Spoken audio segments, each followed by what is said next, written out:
ഇത് ഖുർആൻ പറഞ്ഞതാ. അള്ള പോരേന്ന് ചോദിച്ചാൽ ആ അള്ള തന്നെ പറയാണ്. അള്ളനെ മദീന്ന് തന്നെ അള്ള തന്നെ പറഞ്ഞതിന് ശേഷം പറയാണ്,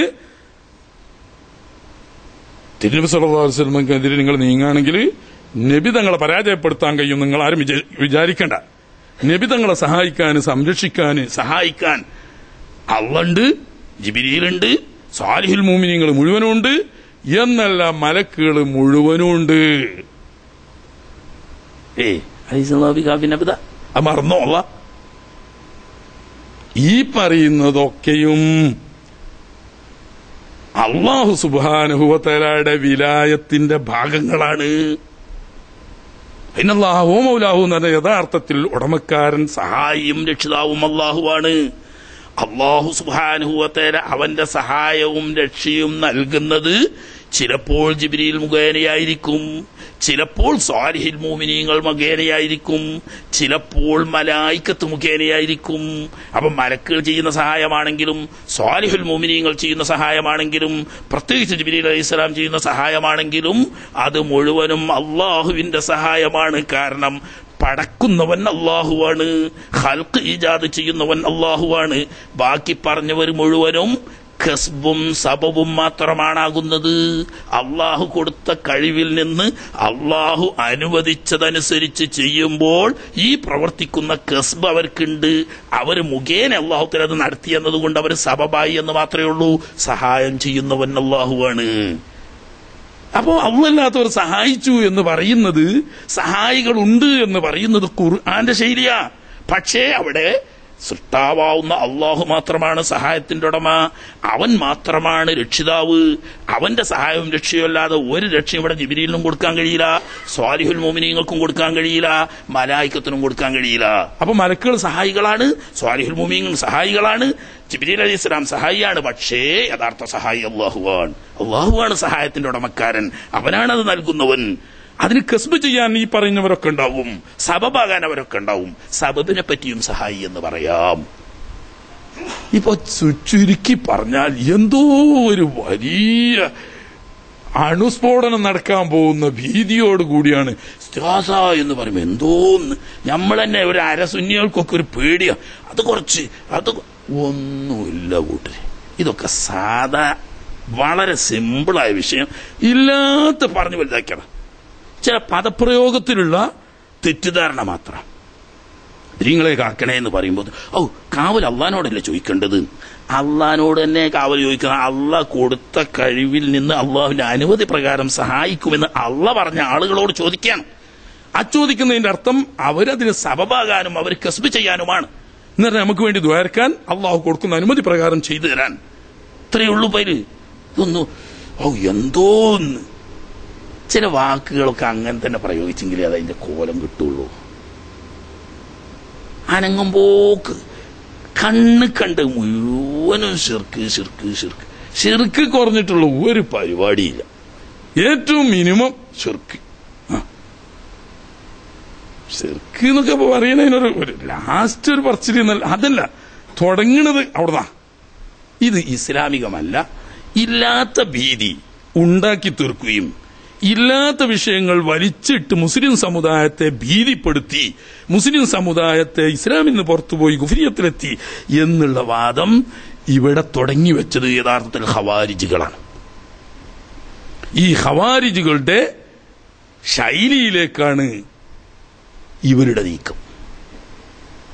ശരിക്കും ഖവാരിജികളുടെ അതേ ശൈലിയാണ് ഇവർ ഉപയോഗപ്പെടുത്തുന്നത്. ബഹുമാനപ്പെട്ട അബ്ദുല്ലാഹി ഇബ്നു ഉമർ റളിയല്ലാഹു തആല പറയുന്നതായിട്ട് ഇമാം ബുഖാരി തന്റെ സഹീഹിൽ ഉദ്ധരിക്കുന്നത് കാണാം. റഹബു ഇലാ ആയാത്തിൻ അൻസലല്ലാഹു ഫിൽ മുശ്രിക്കീൻ. ഖവാരിജികളുടെ ശൈലി മുശ്രിക്കീങ്ങളെ സംബന്ധിച്ച് വ്യക്തമായും അല്ലാഹുവിൽ ശിർക്ക് വെച്ച മുശ്രിക്കുകളെ സംബന്ധിച്ച് പരാമർശിക്കുന്ന ആയത്തുകൾ തെരഞ്ഞെടുത്തുകൊണ്ട് സത്യവിശ്വാസികളായ അള്ളാഹുവിലും അവന്റെ തിരുദൂതരിലും വിശ്വസിക്കുന്ന യഥാർത്ഥ മുഅ്മിനുകളിൽ പ്രയോഗിക്കുക എന്ന ശൈലി ഖവാരിജികളുടെ ശൈലിയാണ്. അബ്ദുല്ലാഹി ഇബ്നു ഉമർ റളിയല്ലാഹു തആല അൻഹു പറഞ്ഞതായി ഇമാം ബുഖാരി തന്റെ സഹീഹിൽ ഉദ്ധരിക്കുന്നു. ഇവരും ചെയ്യുന്നത് തന്നെയല്ലേ? ഇവർ ഒരു പടി കൂടി മുന്നിലാണ്.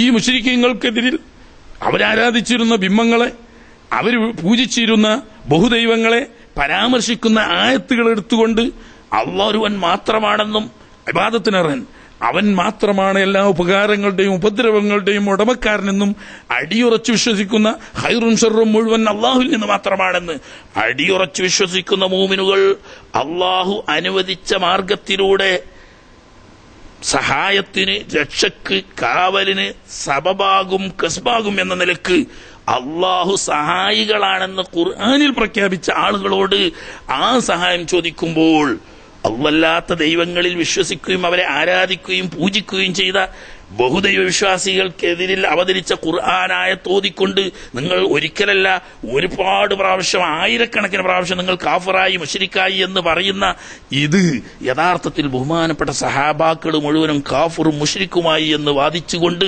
സഹാബാക്കൾക്കെതിരിൽ യുദ്ധം ചെയ്ത ഖവാരിജുകളുടെ ശൈലിയാണ് ഇത്. ഇസ്ലാമിന്റെ ശൈലിയല്ല. ഹും ശർറുൽ ഖൽഖി വൽ ഖലീഖ, പടപ്പുകളിലും സ്വഭാവ ദോഷങ്ങളിലും ഏറ്റവും ദുഷിച്ചവരാണ്. അള്ളാഹുവിന്റെ പടപ്പുകളിൽ ഏറ്റവും ദുഷിച്ചവരും അള്ളാഹുവിന്റെ സൃഷ്ടികളിൽ ഏറ്റവും ദുഷിച്ച സ്വഭാവ ഗുണങ്ങളുമുള്ളവരാണെന്ന് തിരുനബി സല്ലല്ലാഹു അലൈഹി വസല്ലം ഈ ഖവാരിജ് വർഗത്തെ സംബന്ധിച്ച് നേരത്തെ ദീർഘദർശനം ചെയ്തിട്ടുണ്ട്. അവരുടെ സെയിം ശൈലിയല്ലേ ഇവർ ഉപയോഗിക്കുന്നത്? ഒരു പടി മേലെ, അല്ലെങ്കിൽ അതെന്നെ ഒരു പടി മേലല്ല, അതെന്നെ ഇവരുടെ സ്വഭാവം ഉണ്ട്. ഈ ഖവാരിയാക്കൾക്കൊരു സ്വഭാവം ഉണ്ട്. സഹാബാക്കളുമായിട്ട് ബന്ധപ്പെട്ടവരാണെന്ന് അറിഞ്ഞാൽ കൊല്ലുക, കാഫറായി അറിഞ്ഞിട്ട്, മുശ്രിക്കായി എന്ന് പറഞ്ഞിട്ട്. എത്രത്തോളം പൂർണ്ണ ഗർഭിണിയായിരിക്കുന്ന ഭാര്യയെയും ഒന്നിച്ചൊരു സഹാബി വരുന്ന സമയത്ത് അദ്ദേഹത്തെ പിടികൂടിയ ഖവാരിജുകൾ, അദ്ദേഹത്തെയും ഭാര്യയെയും പിടികൂടിയ ഖവാരിജുകൾ അദ്ദേഹത്തെ നിരപരാധിയായിരിക്കുന്ന ആ മനുഷ്യനെ, സഹാബിയെ കൊല്ലാൻ ശ്രമിക്കുമ്പോൾ അദ്ദേഹം പറഞ്ഞു, സുഹൃത്തുക്കളെ, നിങ്ങൾ എന്നെ കൊല്ലരുത്, ഞാൻ അള്ളാഹുവിന്റെ റസൂലിന്റെ സഹാബിയാണ്, അറിയാം ഞങ്ങൾക്ക്, ഈ അലിന്റെ ആളല്ലേ? അലിന്റെ ആളാണ്. അലിന്റെ ആളല്ല, അള്ളാഹുവിന്റെ ദീനിൽ ഖിലാഫത്ത് മുഅ്മിനീങ്ങൾ തെരഞ്ഞെടുത്ത ആളെ അംഗീകരിക്കുക എന്നാണ് ഇസ്ലാമിന്റെ ബാധ്യത. ഇവിടെ പ്രസംഗിക്കേണ്ട ആവശ്യമില്ല, ഇതിന്റെ ആളല്ലേ, അതുകൊണ്ട് ഇത് കാഫറായിരിക്കുന്നു, മുശ്രിക്കായിരിക്കുന്നു. എന്തുകൊണ്ട്? പടപ്പുകളെ വിധികർത്താവാക്കാമെന്ന് അലിയാര് അംഗീകരിച്ചതോടുകൂടി അയാൾ മുശ്രിക്കായി കഴിഞ്ഞു. അയാൾ അംഗീകരിക്കുന്നു, നിങ്ങൾ മുശ്രിക്കായിരിക്കുന്നു. മുശ്രിക്കുകളെ കൊല്ലുക എന്ന് പറഞ്ഞ ദീനിന്റെ ഭാഗമാണ്. അവൻ പറഞ്ഞു, സുഹൃത്തുക്കളെ, നിങ്ങൾ ഒരു കാര്യം ചെയ്യേ, നിങ്ങൾ ഈ പറഞ്ഞ ഒരു അഹ്ലി കിതാബിയായ ഒരു യഹൂദിയോ നസ്രാനിയോ ആണ്, അല്ലെങ്കിൽ ഒരു മുശ്രിക്കായ മക്ക മുശ്രിക്കിൽപ്പെട്ട ഒരു മുശ്രിക്കാണ് നിങ്ങൾ അറസ്റ്റ് ചെയ്തതെങ്കിൽ നിങ്ങൾ എന്ത് ചെയ്യും? ഖുർആൻ ഞങ്ങളോട് പറഞ്ഞു 4 മാസം വരെ അവർ സ്വതന്ത്രരായി വിടണം, അവർ പഠിക്കട്ടെ, അവർ വിവരമില്ലാത്തവരല്ലേ, അവർ പഠിക്കട്ടെ അള്ളാഹുവിന്റെ ദീൻ എന്താണെന്നും അള്ളാഹുവിന്റെ വിധിവിലക്കുകൾ എന്താണെന്നും ഖുർആൻ എന്താണെന്നും. അതുകൊണ്ട് അവരെ ഉപദ്രവിക്കാൻ പാടില്ല. 4 മാസം വരെ ലോകത്ത് സ്വൈരമായി ജീവിക്കാനുള്ള സ്വാതന്ത്ര്യം അനുവദിക്കണമെന്ന് അള്ളാഹ് പറഞ്ഞതുകൊണ്ട് അവരെ, അപ്പൊ അള്ളാഹിന്റെ റസൂലിന്റെ സഹാബി ആയതുകൊണ്ട് എന്നെ കൊല്ലാനും മുശ്രിക്കായ അബൂജഹലിന്റെയും ഉത്ബത്തിന്റെയും ഷൈബത്തിന്റെയും അനുയായികളും യഹൂദിയും നസാറാക്കളുമായ ആളുകൾക്ക് യഥേഷ്ടം മുസ്ലിം രാജ്യത്ത് വിഹരിക്കാൻ നിങ്ങൾ 4 മാസം സ്വാതന്ത്ര്യം കൊടുക്കും എന്ന് പറയുമ്പോൾ ആ യഹൂദി നസാറാക്കൾക്കാട്ടിലും താന്നതായിട്ടാണോ ഞങ്ങളെ സഹാബാക്കളെ നിങ്ങൾ കാണുന്നത്? ഇവിടെ പ്രസംഗിക്കാൻ നിൽക്കണ്ട, പറയുകയും അദ്ദേഹത്തിന്റെ മുന്നിൽ വെച്ച് പൂർണ്ണ ഗർഭിണിയായിരിക്കുന്ന ഭാര്യയുടെ വയറ് കുത്തിക്കീറി ആ ഗർഭത്തെ ശിശുവിനെ ശൂലത്തിൽ കുത്തിവെക്കുകയും ഈ സ്ത്രീയെയും ആ സഹാബിയെയും നിഷ്ഠൂരമായി വധിക്കുകയും ചെയ്തു. ഇവർക്ക് അതിന് കൊല്ലാൻ കഴിയണില്ല എന്നുള്ള ആശയം വരുന്നത് തന്നെയല്ലേ? അബൂജഹലാജി, ഉത്ബത്താജി, ഷൈബത്താജി അവരൊക്കെ നല്ല മോമിനീങ്ങളാണ്, അള്ളൊരുവനാണെന്നുള്ള വിശ്വാസമുണ്ട്. പിന്നെ മോശപ്പെട്ടവരാരാണ്? ഈ കെ ബോക്കരുല്ലാര്, എ പി ബോക്കരുല്ലാര്, ഇങ്ങനെ കെ ബോക്കരുല്ലാര്, മറ്റേ കോട്ടുമല ബോക്കരുല്ലാര്, ഇങ്ങനെ കുറച്ച് ആൾക്കാർ ഓരൊക്കെ എന്താണ് ശരിക്കും നല്ല 1ാം നമ്പർ മുശ്രിക്കും കാഫറും ഇതന്നെയല്ലേ? അപ്പൊ സാക്ഷാൽ ഖവാരിജ് വിശ്വാസമാണ്, അതും ദീനുമായിട്ട് ബന്ധം. സല്ലല്ലാഹു അലൈഹി വസല്ലം തങ്ങൾ പറഞ്ഞ ഹും ശർറുൽ ഖൽഖി വൽ ഖലീഖ യഖൂലൂന ബി ഖൗലി ഖൈരിൽ ബരിയ, ഏറ്റവും ഉത്തമമായ വാക്കാണ് അവർ പറയുക. അവർ ഖുർആൻ ഓതുന്നു, ഹദീസ് ഓതുന്നു, ഖുർആനും ഹദീസ് ഓതിക്കൊണ്ടാണ് അവർ ചെയ്യുന്നത്. പക്ഷേ യംറുഖൂന മിനദ്ദീനി മുറൂഖത്ത് സൈമി മിനർ റമിയ, ഉരുവിലേറ്റ അസ്ത്രം മറുഭാഗം കടന്നു പോകുന്നത് പോലെ തീവ്രവാദത്തിന്റെ പേരിൽ മതത്തിൽ നിന്നിട്ട് മറികടന്നു പോയി. അമ്പിന്റെ സ്പീഡ് കൂടിയിട്ടാണ് ഉരുവിൽ കൊണ്ട അസ്ത്രം മറുകണ്ഠം കടന്ന് പോകുന്നത് എന്നതുപോലെ ഇവരുടെ തീവ്രവാദം യഥാർത്ഥത്തിൽ ദീനിൽ നിന്നിട്ട് മറുകണ്ഠം ചാടിയിരിക്കുന്നതെന്ന് ഞാൻ പറയല്ല.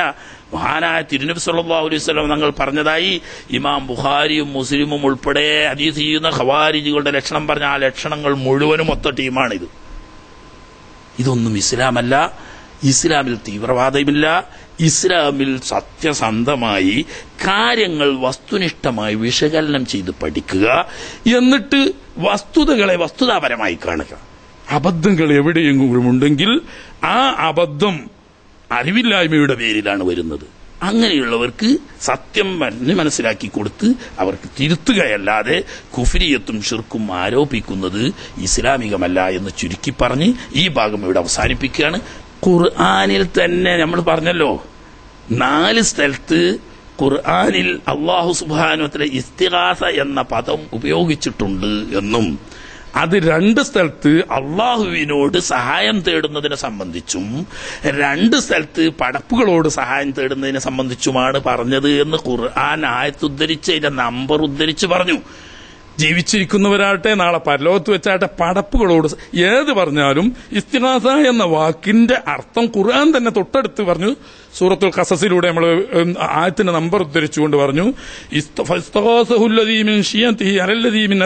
എന്ന് പറഞ്ഞ അതിന്റെ 2 ആയത്ത് കഴിഞ്ഞിട്ട് 3-ാമത്തെ ആയത്തിൽ അല്ലാഹു സുബ്ഹാനഹു വ തആല പറഞ്ഞു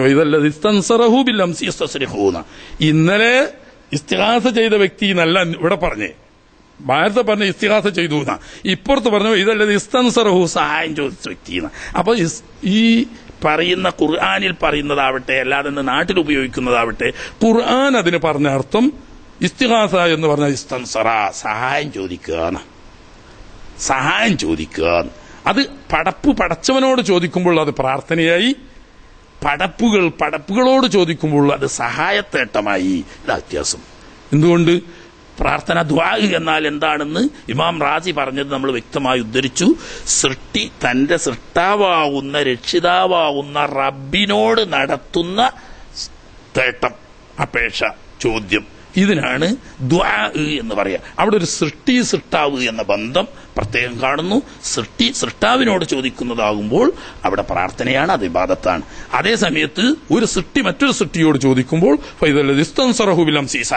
എന്നാൽ ഇങ്ങനെയാണ് അതിന് പ്രയോഗം ഖുർആൻ തന്നെ കാണിച്ചു തന്നതെങ്കിലും മുൻഗാമികളായ ആളുകൾ അധികവും അതിന് ഇസ്തിഷ്ഫാ എന്നായിരുന്നു ഉപയോഗിച്ചിരുന്നത്. പൂർവികരായ നമ്മളെ സലഫുസ്സാലിഹീങ്ങളൊക്കെ ഇസ്തിഷ്ഫാ എന്നായി ഉപയോഗിച്ചിരുന്ന തെറ്റിദ്ധാരണക്ക് വഴിയില്ല.